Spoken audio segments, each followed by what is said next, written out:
नमस्कार दोस्तों, मैं राहुल शास्त्री स्वागत करता हूं आपका अपने ज्योतिष सिखाने की श्रृंखला को जारी रखते हैं।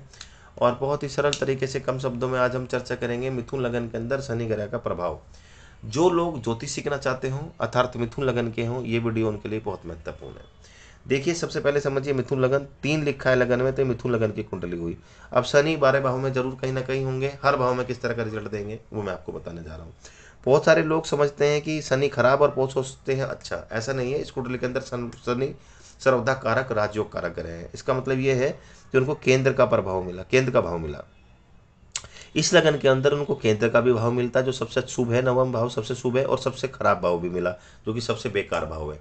पर क्योंकि लग्नेश शनि बुध के मित्र हैं और उनको अगर एक भाग्य भाव मिला, केंद्र त्रिकोण का अगर किसी को भाव मिल गया तो उसको फिर त्रिक भाव का दोष नहीं लगता। आप ऐसा समझिए। अब चलते हैं एक एक करके। लगन में अगर शनिदेव बैठे हैं तो यहाँ पे अष्टमेश और भाग्येश होने के कारण लगन में बैठे हैं तो निश्चित रूप से थोड़ा आलकसी बना देते हैं। लाइफ में चीज़ें में विलंब जरूर होगा।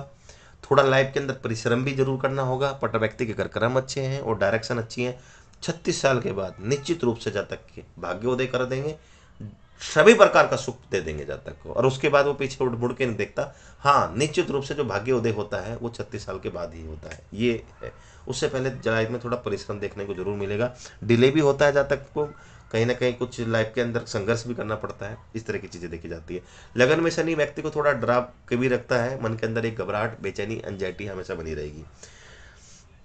वैवाहिक जीवन की अगर रुकावटें की बात करें तो कोई दिक्कत नहीं, वैवाहिक जीवन में कोई रुकावटें नहीं रहेंगी अगर सप्तमेश अच्छे हैं तो। और मानसिक संतुलन भी जातक का बहुत अच्छा रहेगा।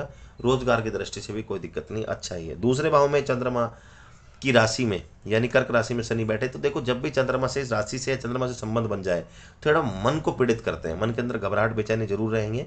पर भाग्य से होकर दूसरे भाव में बैठे, धन की दृष्टि से अच्छा, कुटुंब की दृष्टि से अच्छा, साथ ही साथ जो है रोजगार की दृष्टि से अच्छा, इनिशियल स्टेज में पढ़ाई में जातक बहुत अच्छा। वाणी में थोड़ा कटास, थोड़ा गंभीर किस्म का, चुप रहने वाला। और ज़्यादातर देखा है कि रंग गेहुआ।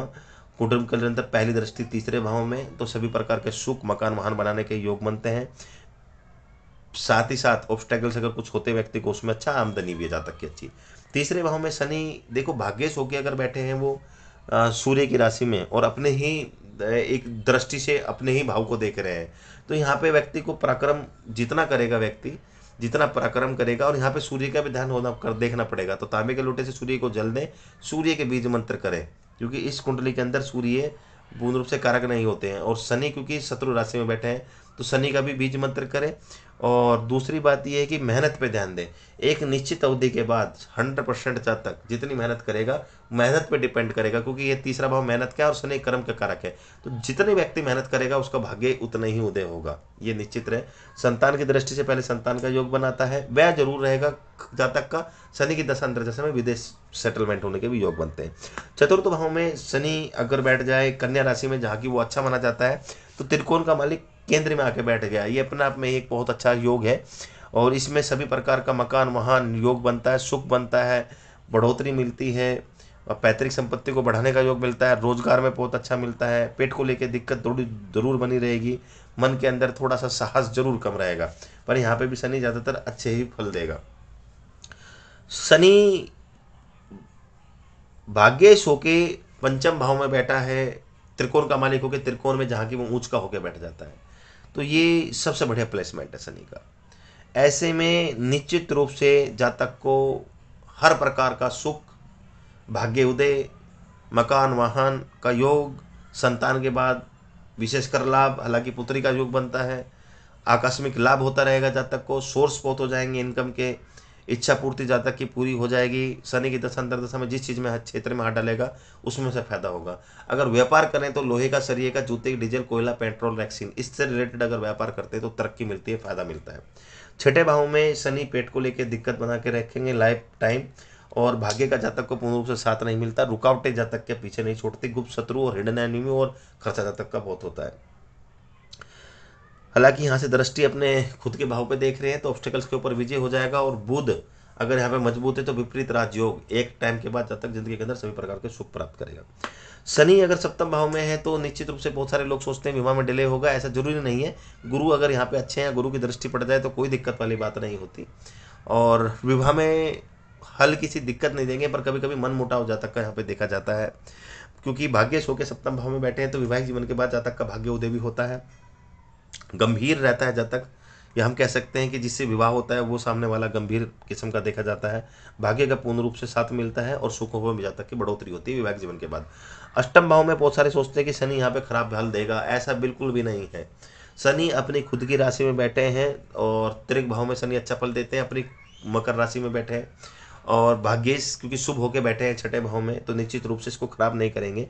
रुकावटें जरूर देखी जाएगी, थोड़ा परिश्रम भी देखा जाएगा, पर निश्चित रूप से अगर बुध लग्नेश बहुत मजबूत है तो विशेषकर जातक को विशेषकर भाग्य उदय और समाज में मान सम्मान निश्चित रूप से, रुकावटें जरूर होंगी 36 साल तक, पर उसके बाद जातक को ऐसा नहीं है, बहुत भाग्य उदय होता है, सभी प्रकार के सुख व्यक्ति को मिलते हैं। मैंने बहुत सारे शास्त्रियों को देखा है जब यहाँ पे शनि बैठ जाते हैं तो उसके अशुभ प्रभाव देखते हैं। मैंने अपने जीवन काल में देखा है कि अगर बुध और गुरु की स्थिति अच्छी है और शनि अष्टम भाव में बैठा है तो निश्चित रूप से एक अवधि के बाद जातक को सभी प्रकार का सुख और भाग्य जरूर उदय कराता है। एकादश, माफ कीजिए, भाग्य भाव में अगर शनि है अपनी खुद की राशि में, यहाँ पे भी बहुत अच्छा प्रभाव देगा, भाग्य का पूर्ण रूप से साथ मिलेगा, भाग्य साथ देगा जातक का, समाज में मान सम्मान, पद प्रतिष्ठा, रोजगार और व्यापार और मानसिक संतुलन की दृष्टि से बहुत अच्छा। साथ ही साथ इनकम भी बहुत अच्छी होती है जातक की, पिता के साथ काम करे तो, रोजगार करे तो उसमें और बढ़ोतरी होती है, धार्मिक किस्म का भी होता है जातक। हालांकि जो फायदा होता है वो 36 साल के बाद ज़्यादा होता है विशेषकर। दसम भाव में निश्चित रूप से काल पुरुष की कुंडली के अंदर देखा जाए तो 10वां 11वां भाव शनि का होता है, तो यहाँ पे शनि निश्चित रूप से फायदा देंगे। त्रिकोण के मालिक होकर चतुर्थ दसम भाव में बैठे हैं तो यहाँ पे क्या रोजगार में बढ़ोतरी करेंगे, भाग्य का पूर्ण रूप से साथ मिलेगा, समाज में मान सम्मान मिलेगा, पद प्रतिष्ठा मिलेगा, सभी प्रकार का सुख मिलेगा, मकान मिलेगा, वाहन मिलेगा, विदेश घूमने का मौका मिलेगा, विदेश सेटलमेंट होने का योग बनेगा और वैवाहिक जीवन के बाद भी जातक को भाग्योदय होगा, वैवाहिक जीवन की दृष्टि से भी बहुत बढ़िया। यहाँ पे भी शनि बहुत अच्छा फल देंगे। शनि नीच के हो जाएंगे, एकादश भाव में खराब फल देंगे, भाग्य का साथ नहीं मिलेगा, रुकावटें पीछा नहीं छोड़ेंगे, पैरों को लेकर दिक्कत बनी रहेगी, घुटनों में लेकर दिक्कत रहेगी, विश्वासघात हो सकता है मित्रों से या दोस्तों से, संतान को लेकर चिंता बनी रहेगी, रुकावटें और मानसिक शारीरिक टेंशन जातक की बहुत बनी रहती है।